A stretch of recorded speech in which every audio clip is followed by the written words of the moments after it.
All right, welcome back to YAFFEE Live here on the Talk Monster, Talk Radio 102.3. Glad you have joined the show today. We've been, kind of recapping the Tennessee legislative session, the first part in 2025. The next part will be in 2026. Been asking different pundits, different lawmakers, not only to recap it, but to kind of give a letter grade, what they think they were able to accomplish. So we're going to do that right now with Adelia Kirchner. She is a reporter for the Tennessee Conservative, which you can read her stuff at TennesseeConservativeNews.com. Adelia, thank you so much for coming on. I appreciate it. Hi, Michael. Thank you for having me on. All right. You really want that letter grade out of us, huh? Yes, I do. You should have known that was coming. Do you have a? Do you have one? What do you think of the session? I don't know. It might have to go somewhere in the middle. Maybe, Okay. We'll go with a C. Maybe. The way I look at it is over at the Tennessee Conservative, we at the beginning of session, as bills are being filed, we kind of put together a little list of bills that we think that our subscribers, the people who are conservative and live in Tennessee, we think that they'll be interested in us tracking throughout the session. And we'll just put it this way. I think out of that list of bills that we tracked as conservative, about half of those bills or twice the amount of bills that passed got killed. So we got about 1/3 of those conservative bills through. So, and it's not for lack of trying on behalf of our conservative lawmakers, that's for sure. Yeah, I know that some of the leaders, even though they say they're conservative, kind of that's what happens. A lot of that stuff gets killed in committee, or they don't bring it up, and all that stuff.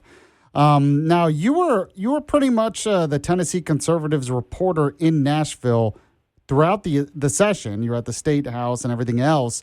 Am I right? This is kind of the first time you've done that? Yes, it is the first time that I've done it. It's the first time that our publication has been able to do it.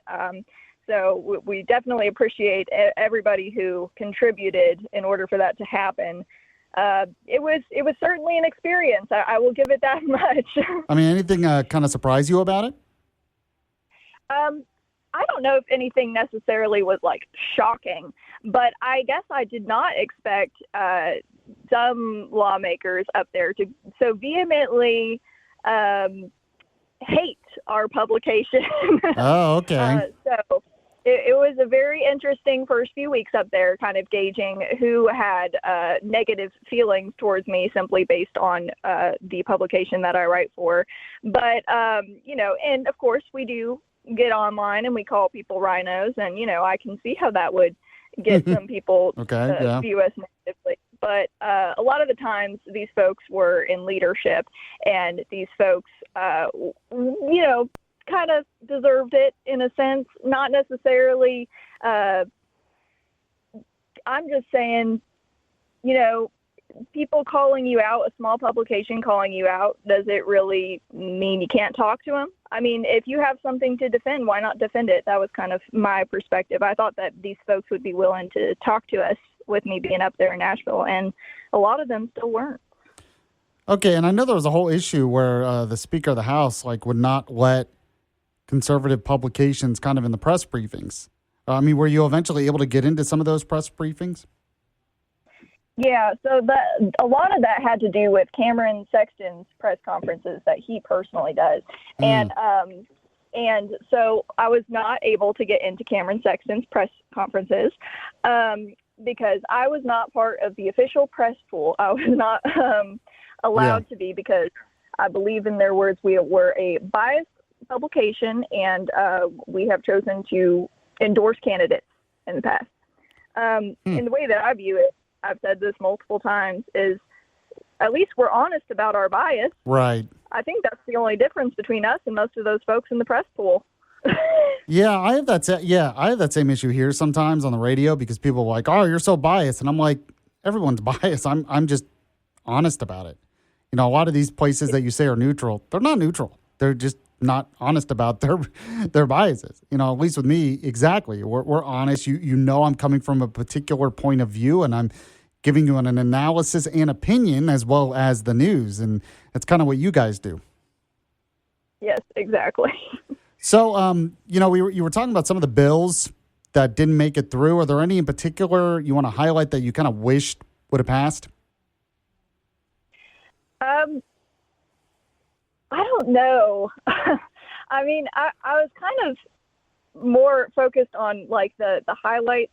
I was really excited to see that Senate Bill 27 that Senator Pody brought, that passed. That was to limit the governor's emergency powers. And one of my key issues, one of the issues that got me into politics to begin with, really as an adult, was COVID. And I feel like that's the case for a lot of people.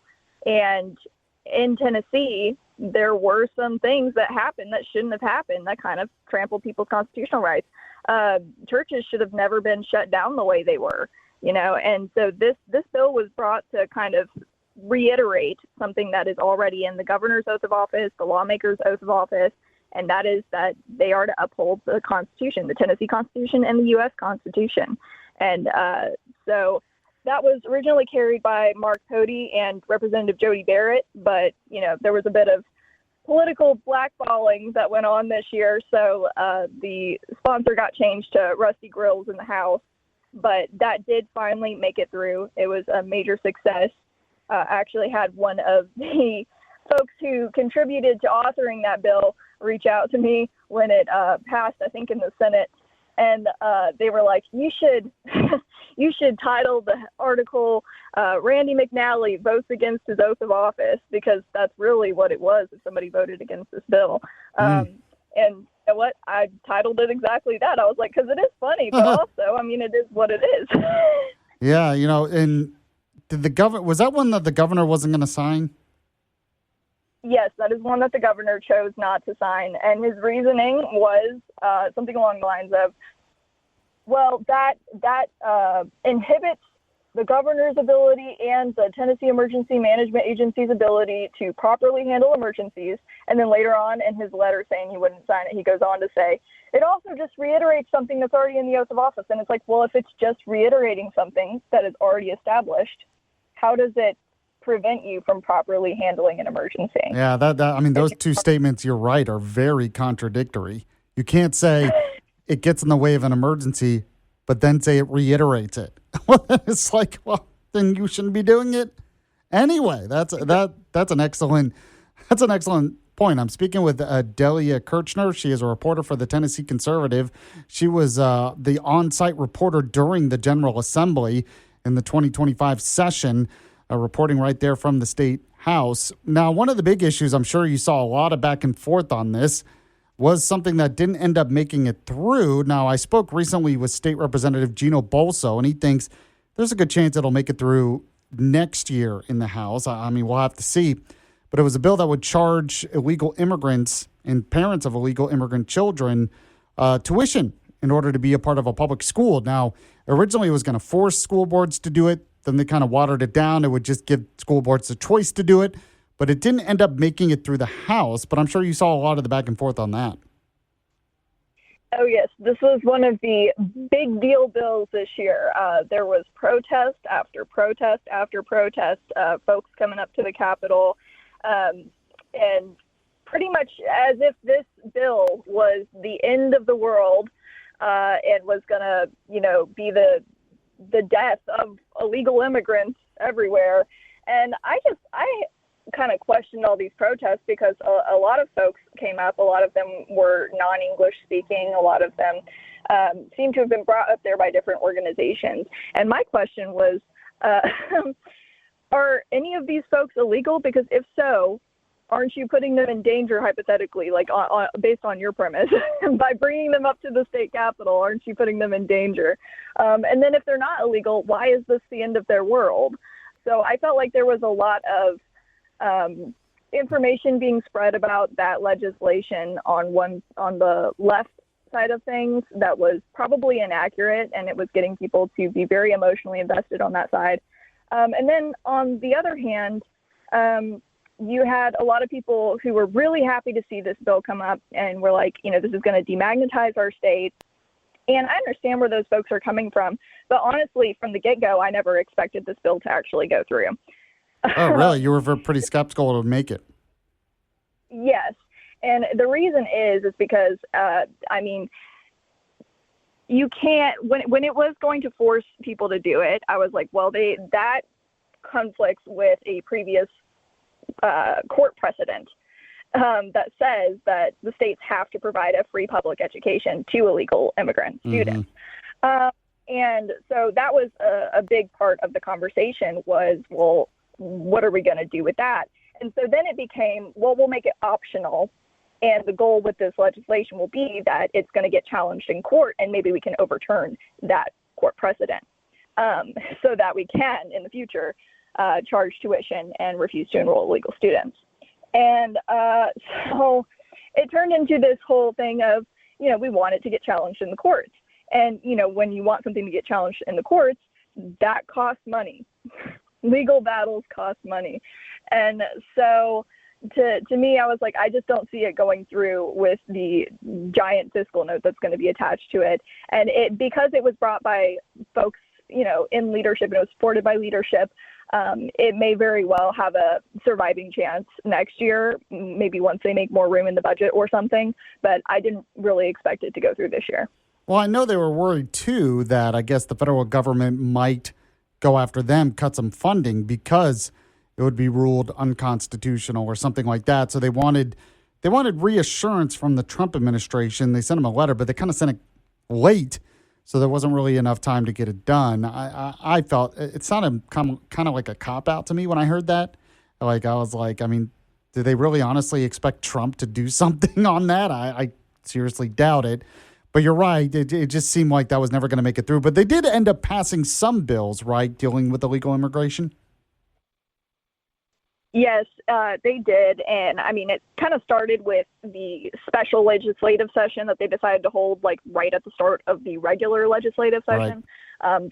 They passed this big illegal immigration omnibus bill, which just had a bunch of different stuff in it. But then there were still several illegal immigration bills up during the rest of regular session. And one of those that I like in particular was Senate Bill, I believe it was 392.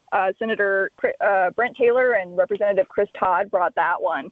And that had to do with creating the offense of human smuggling.